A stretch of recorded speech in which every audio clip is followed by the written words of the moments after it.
Maka kalau nasi jadi bubur, pikiran kita adalah jangan sibuk menggerutu, langsung pikir cakwe, ayam, kacang polong, kerupuk, kecap, seledri, bawang goreng.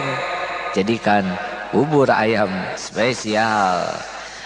Nah, saudara-saudaraku sekalian, sahabat-sahabat dan ibu bapak yang budiman, bukankah kita ingin diridhoi oleh Allah Subhanahu wa taala? Wa man radiya falahu ridho. Barang siapa yang ridho kepada ketentuan Allah, Allah pun akan ridho kepadanya. Baik, selanjutnya adalah yang ketiga. Yang ketiga dalam kaitan manajemen kalbu mengatasi masalah adalah jangan mempersulit diri. Jangan mempersulit diri. Siap sebelum menghadapinya dengan apapun yang terjadi. Kalau sudah terjadi, buka hati lapang menerima kenyataan. Dan tahap selanjutnya jangan didramatisir.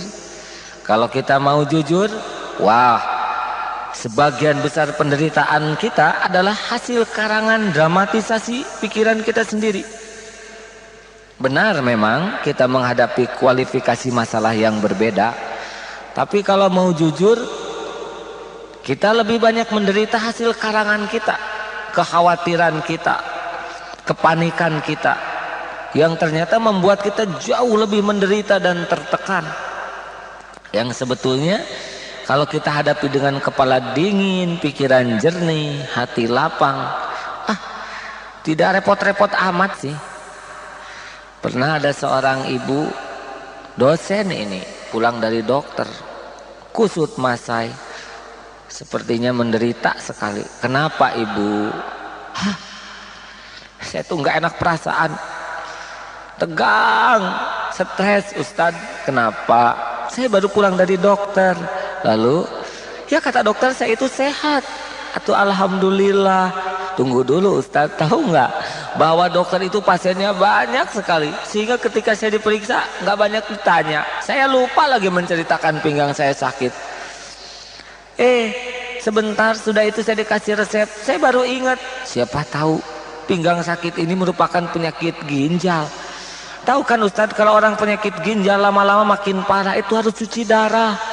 Sedangkan sekali cuci darah tuh kata teman saya 400.000. Dari mana uangnya, sedang saya pegawai biasa. Belum lagi kalau harus diganti ginjalnya, nanti suami saya malah jadi nggak sayang kepada saya, bisa diceraikan. Aduh, saya bakal hidup seorang diri. Ibu teh sudah belum sakitnya? Belum, ini kira-kiranya Ustadz. Ternyata ya begitulah. Betapa sering kita memperkirakan sesuatu yang akhirnya menyengsarakan kita sendiri. Ada juga seorang yang, maaf ini kasusnya ibu-ibu ya, sebetulnya laki-laki banyak yang lebih bermasalah. Ustadz, saya ini nggak enak pikiran, nggak enak tidur. Kenapa? Sebentar lagi suami saya pensiun. Yang kecil belum besar, yang besar belum besar sekali, cicilan masih banyak, kreditan belum lunas. Aduh, sekarang saja pas-pasan, bagaimana nanti? Kapan Bu pensiunnya? 2 tahun lagi Ustadz.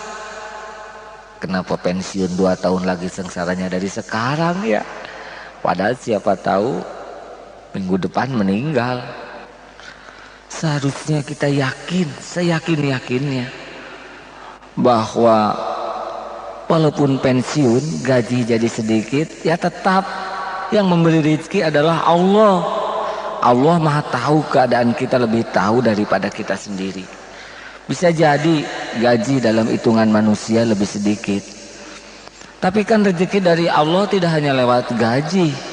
Allah kuasa menjamin lewat jalur mana saja yang Dia kehendaki. Baik sudah terpikirkan sekarang ataupun yang belum terpikirkan, karena memang satu-satunya penjamin hanyalah Dia, Allah yang Maha Kaya, yang tidak pernah lupa. Maka tenang-tenang sajalah. Wah, kita tidak punya uang. Tenang Pak, Kenapa kamu tenang-tenang saja?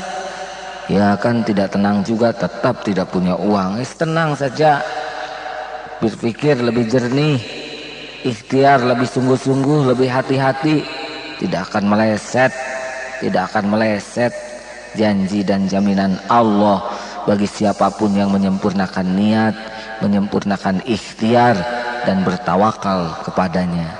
Begitu.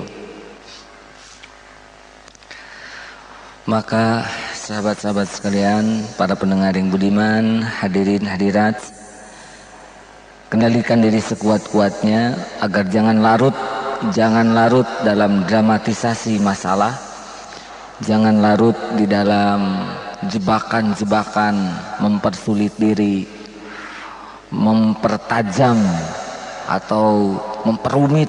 Ya, kalau kepala kita tetap kita jaga dingin, pikiran jernih, nanti semua akan kelihatan. Ternyata itu tidak ada yang aneh, semuanya sudah terukur oleh Allah yang Maha Agung dengan janjinya, la yukallifullahu nafsan illa wus'aha. Dalil ini bisa kena di ibadah ataupun dalam kehidupan, bahwa Allah tidak akan membebani seseorang kecuali sesuai dengan kesanggupannya. Allah lah yang Maha tahu siapa diri kita, keterbatasan kita, ambang batas kemampuan kita, tingkat intelektual, ilmu, kekuatan fisik. Allah lah yang Maha tahu. Maha suci Allah dari perbuatan zalim kepada hamba-hambanya. Semuanya sudah terukur, semuanya sudah terukur. Tidak ada yang berat, tidak ada yang overdosis. Yang berat adalah karena kita kurang ilmu, kurang iman, sehingga salah di dalam menyikapi apa yang Allah tetapkan kepada kita. Sebetulnya tidak ada yang aneh dalam hidup ini. Begini-begini saja, bagai pergantian siang dan malam. Senang, susah, dipuji, dicaci, gembira, sedih, punya, tidak punya, sehat, sakit. Silakan tanya kepada yang sudah sangat senior. Mesti mereka akan menjawab, ya hidup begini-begini saja.